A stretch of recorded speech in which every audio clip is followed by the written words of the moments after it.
Alright, here I've moved a lot of stuff out of the garage, some stuff. Get the car just squeezed in. Excuse me. Sorry. So I need to redo driveline angles and replace some U-joints.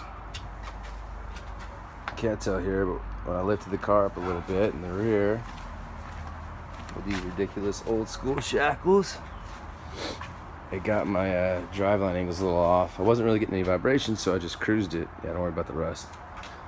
But eventually I've either fried carrier bearings, possibly just U-joints. So I'm gonna do U-joints first, see what happens, and then I'll tear into the rear end if I need to. But so I've measured the angle of the slope of the garage floor, then found a spot somewhere on the car. For me, it happened to be this trim piece over the window and the rain gutter, whose angle matched the slope of the garage floor. It's about 1.5 degrees, almost 2 degrees.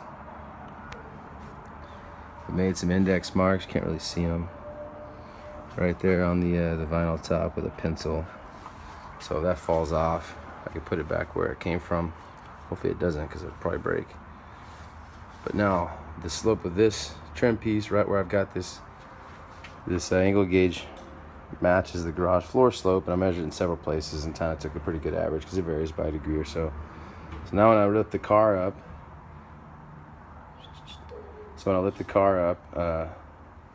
weight on the suspension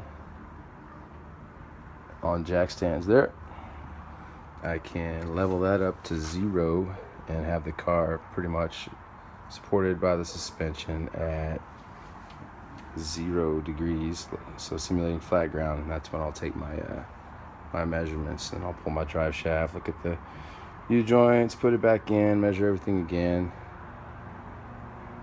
We'll see how it goes. I was gonna take my pinion angle measurement off of the bolts on the cover.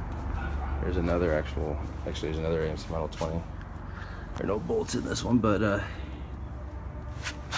so you can place the angle gauge here across the back of the cover and get a measurement. But I put it there, and then I put it out on the yoke, and I got two totally different angles. So once I get the drive shaft out, I'll compare the angles on the back of the cover and the yoke when I get a good flat surface on that yoke, and see if it really is that far off. So if I gotta measure it with the drive shaft out, I gotta measure it with the drive shaft out. If I can measure it off the backside, off of those like a couple of cover bolts, that'd be pretty sweet. Be a whole lot easier. So